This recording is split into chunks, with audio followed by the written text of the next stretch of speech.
Greetings and welcome to Distilled. In today's video, we'll be talking about the maths module.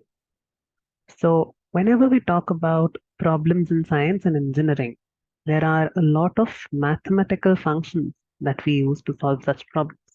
For example, exponential function, e to the power something, then sinusoidal, cos, tan, logarithms, and many more.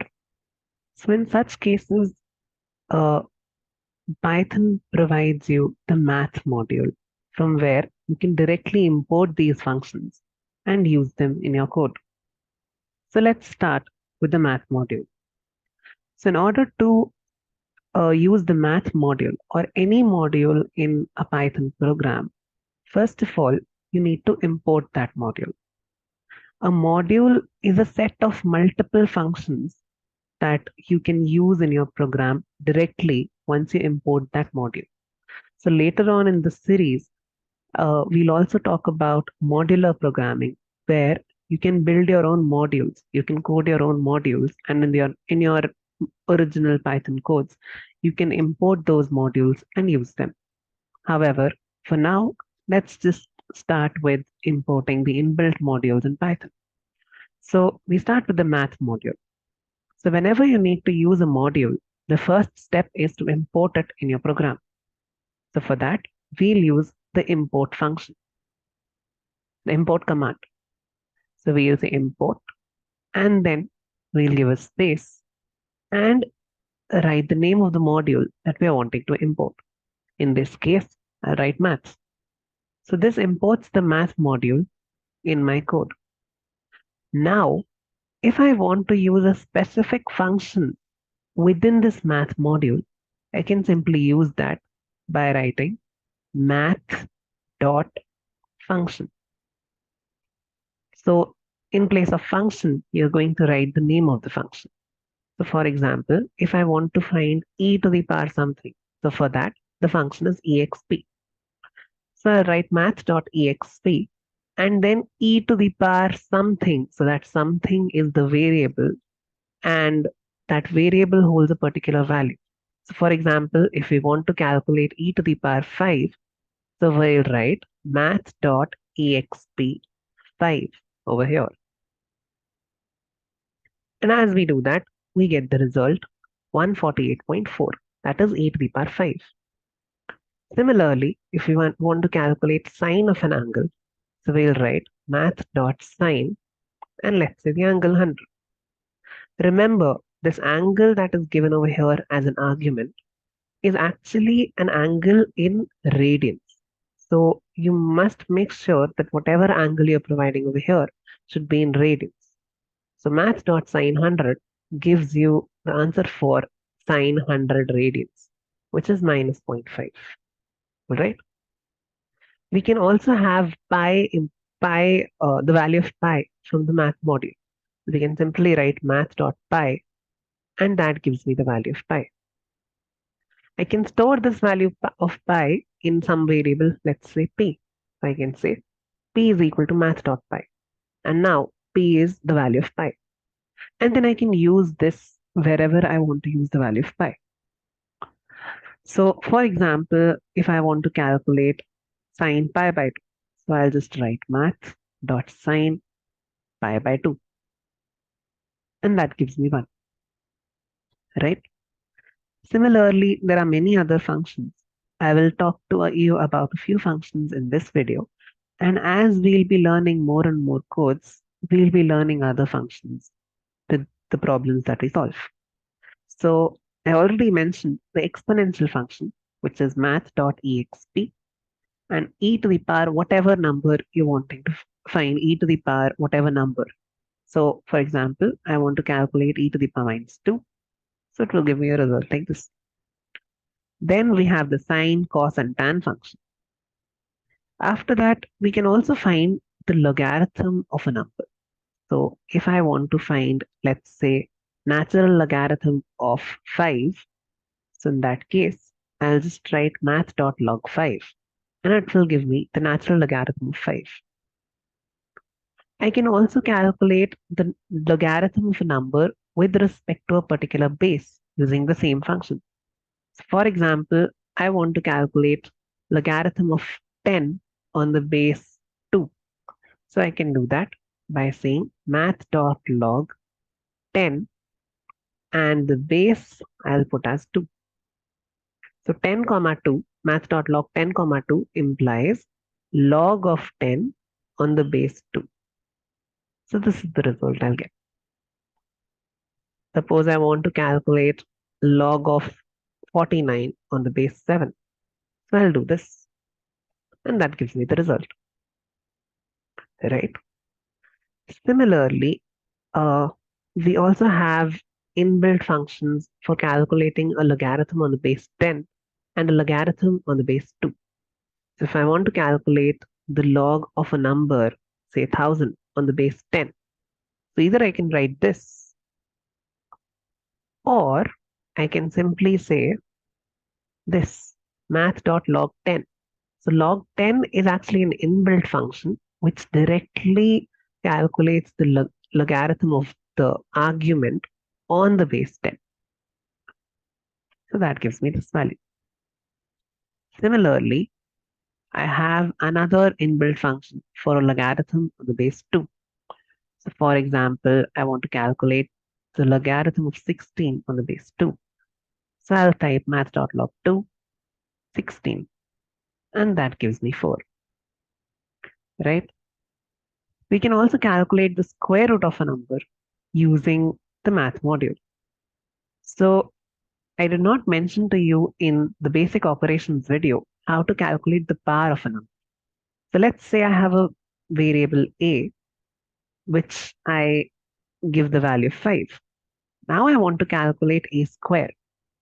So you might think that this operator over here would be useful, but no. In Python, you have to use a double asterisk to calculate the power of a number. So a double asterisk 2 is a square. That is going to be 25 over here. So double asterisk is some a to the power something. All right. So similarly, if I want to calculate the square root of a, then I can either do a raised to the power 0.5, which could give me the answer. However, I can also use the math module. So I can say math dot square root sqrt and 5. That gives me the result. Okay. So these are a few functions that are there in the math module. There are many more functions which we would be covering as we go further in this series. However, these are a few very important functions which we would be using quite often. With this, let's move on to the application of the math module in a very simple chemical engineering problem. So, for example, I have a first order reaction. A reacts to give B. This follows first order kinetics with the rate of disappearance of A given as kCa, and K is, let's say, 0.5 second inverse. Okay, K is the rate constant, 0.5 second inverse. So this particular problem has this particular kinetics has a solution which is given as Ca, concentration of A at any time t is given as Ca naught, concentration of A at initial time, multiplied by e to the power minus kT. So this gives us the concentration of A after a particular time t, right?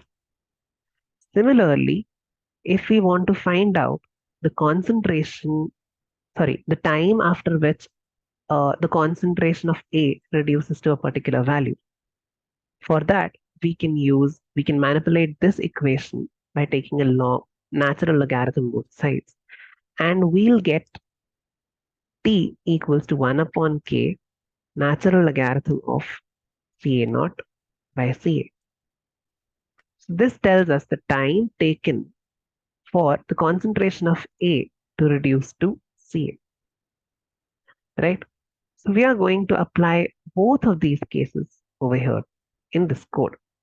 So we'll consider a first order reaction, which is over here, where K is given to be 0.5 second inverse. And we'll take the initial concentration of A as, let's say, 10 mole per liter, right? So now we have to calculate the concentration of A after, say, 10 seconds. So we'll put T equals to 10, where we are calculating the concentration of A after 10 seconds. Okay. Then we'll find Ca as, and we'll also define these variables, Ca naught as 10,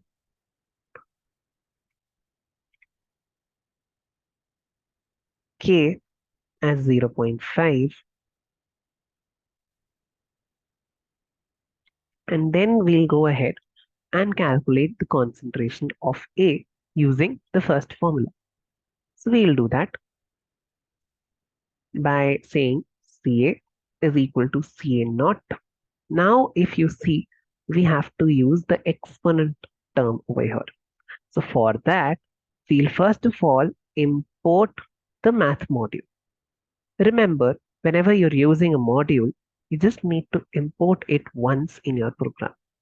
And whenever, wherever, whichever line you're using this particular module, you have to make sure that the module is imported before that. So it is always recommended to import any module, whatever modules you're planning to use. It is always recommended to import them in the beginning of your code. For example, I have imported the math module over here in the beginning of my code. So now I don't have to worry about importing it anywhere else, right? So now I can simply say C naught math.exp minus K. Now remember, we can write this and understand that KT is K multiplied by T, but the computer does not understand it. Computer needs to know that K is being multiplied by T. So we'll write K star T. Computer would treat KT as a separate variable. So K star T is very important. And this would give us the concentration. Now we want to display this concentration, and we need to make sure that the user knows that, okay, this is the concentration. So we'll say concentration is equal to Ca mole per liter.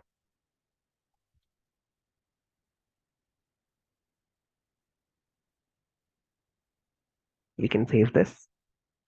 And then when we run this program, we get this as the concentration.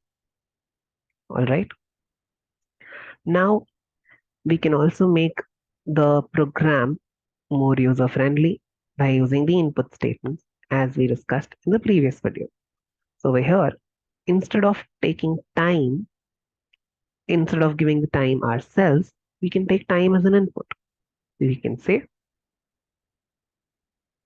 t equals to, now time can be a float variable as well. So we will say float input. It is not necessarily an integer always. So float input, enter time, seconds, and that will give you time as the input. To make the problem even more user friendly, we can take the initial concentration and the rate constant as input as well.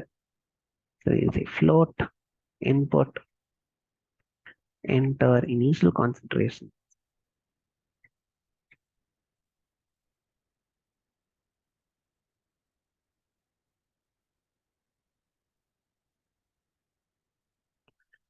and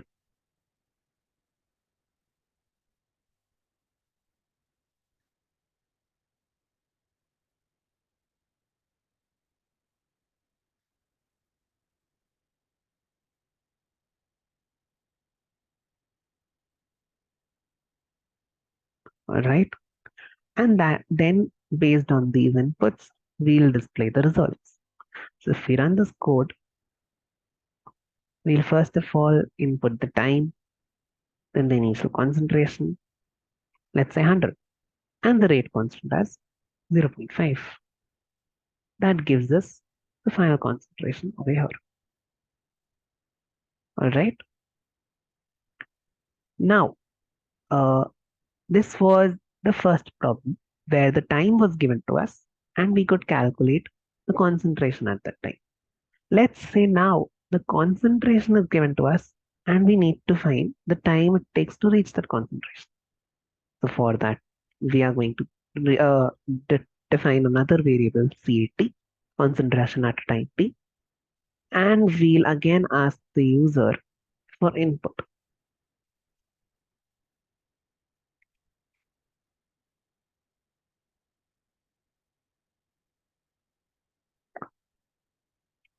This we already took K and C naught as the input before. So we can simply use this equation. So we can write time. Now remember, we'll define another variable time because T is already defined over here.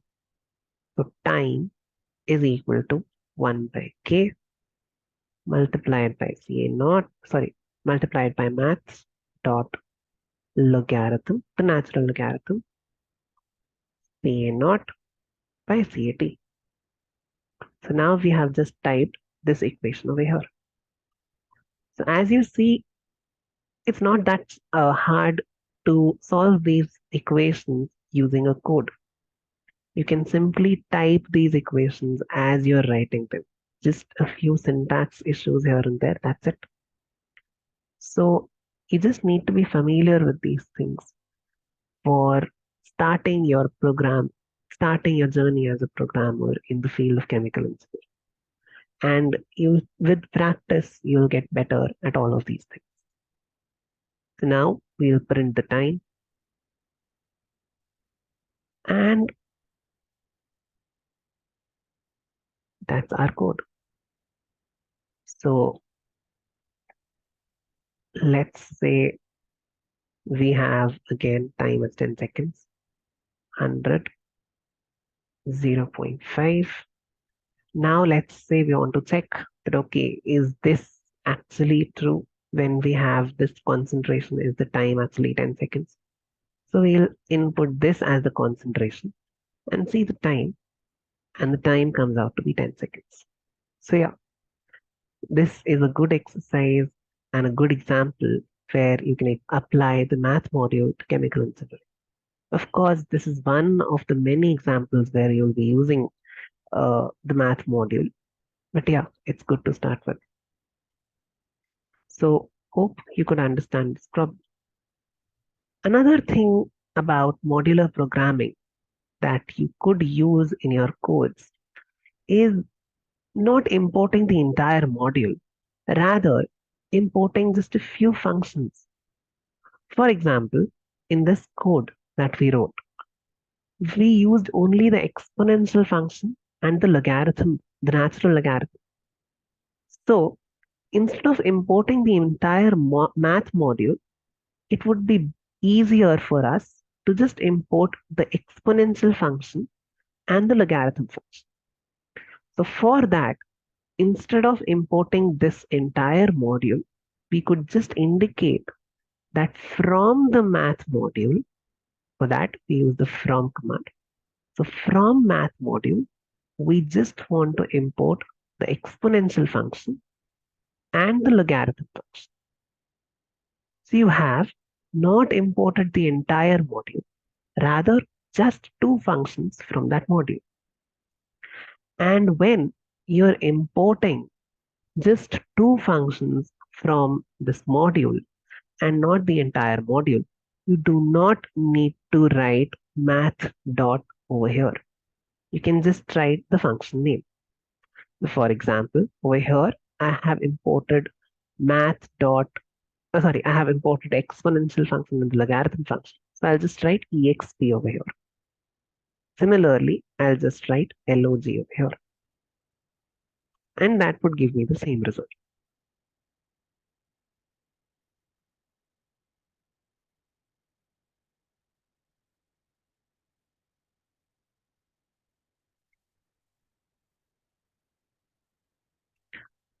Right. So now, if I can tell you another thing about modular programming. So these functions that you've imported, these can be imported in another form. So for example, let's say you do not want to write the entire big word exp. You just want to write e instead of that. So you can do that as well. So you can just say from maths import exp. That would import exp, exponential function, and you will write it as e. So wherever you want to write exponential of something, you can just write e of that. So there you won't have to write the entire function name. Rather, you could just write e. So right now, this might seem a useless thing, but when you will be writing big codes where you will be using complicated functions, very big functions. So there, importing them as a small variable, let's say e or ef or something like that, would be very helpful. And that way, you'll be able to save a lot of time and frustration when you're writing big codes. So yeah, I've imported exp as e. Similarly, I can import the natural logarithm as ln. So I can run this program. And when I do that,